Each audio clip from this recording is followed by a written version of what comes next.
summer of '61 came up and this whole thing was going on the beach. Everybody was going down to the Rendezvous Ballroom to hear Dick Dale. You know, all the surfers were going down there.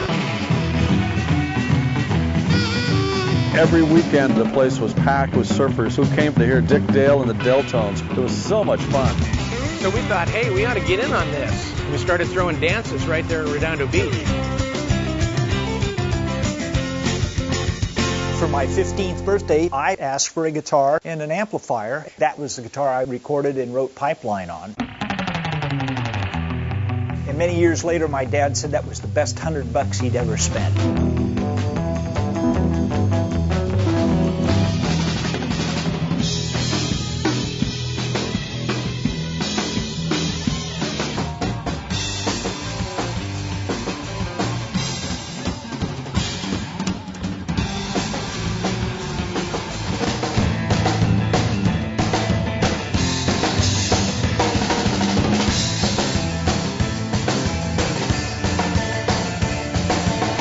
The years between the demise of the first wave of surf music in '64 and its revival in the '80s were like a long parenthesis in its history. This guy named John Blair, he asked me would I record a record with him. He has a surf band that he wants to put together.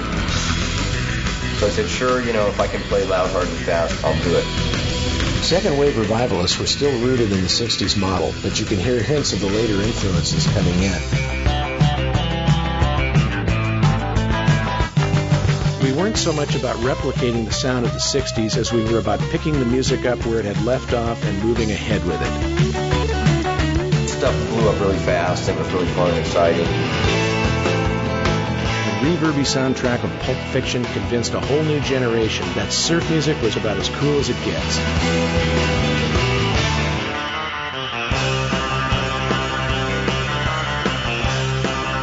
It's a three-piece sound. It sounds like 10 guys up there, and I call it biker surf.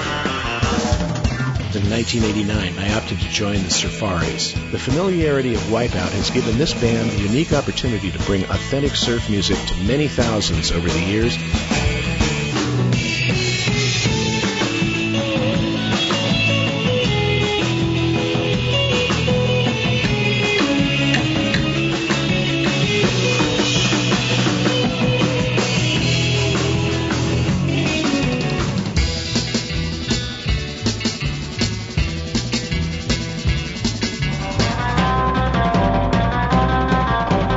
Accents, and they have to be properly placed. If you put too many in, you put them in the wrong place, it's not Wipeout.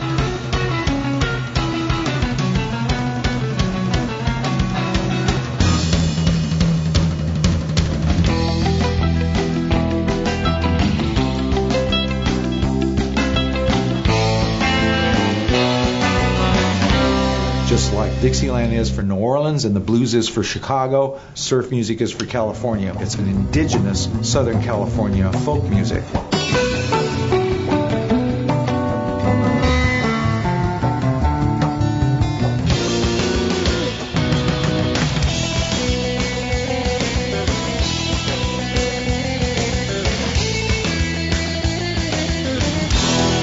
In the current scene, there are lots of progressive surf bands and lots of traditionalists. Both are essential to the life of the genre.